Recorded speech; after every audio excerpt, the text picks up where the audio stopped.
We actually have a web question. A web question has come in from Sivanantham Kugananthan, and he's actually in the Villawood Detention Centre in Sydney. Hang on, I've got to read it out. I'm a Sri Lankan Tamil asylum seeker in Villawood Detention Centre, sent here from Christmas Island in 2009. The UNHCR granted me refugee status, but now the Australian government calls me a failed asylum seeker and wants to send me back to Sri Lanka, where I know I will be tortured or killed. Do you want to respond to that, first of all? I know it's hard because we don't know the full details. It's impossible to know the circumstances of this person's case. I'm aware of another case which sounds similar to this, where the individual has no documentation. And one of the challenges that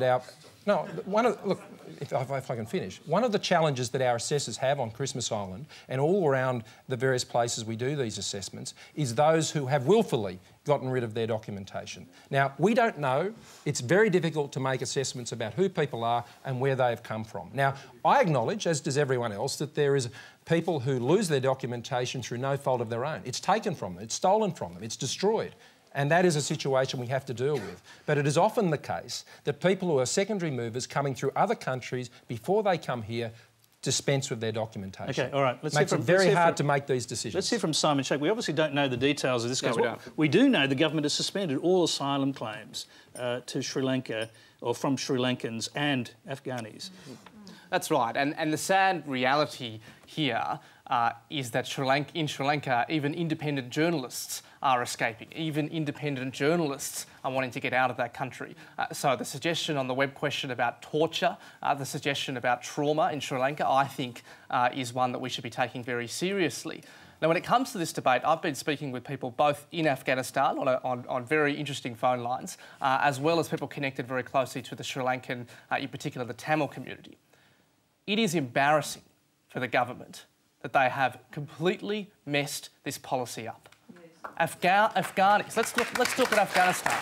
The minister suggested that we were not the only country in the world to limit these refugees. But the reality is that the minister can't name one. That's true.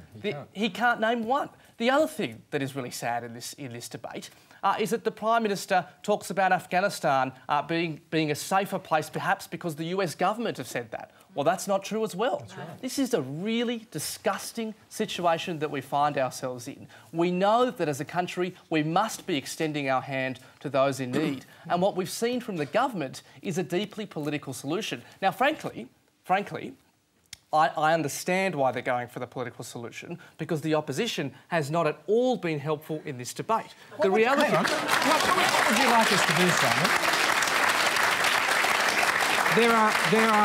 There are 10.5 million refugees in the world today. 10.5 million. Less than 1% of those will get resettlement outcomes around the world. Now, where do we draw the line? 13.5? 20,000? 50,000? 75,000? 100,000?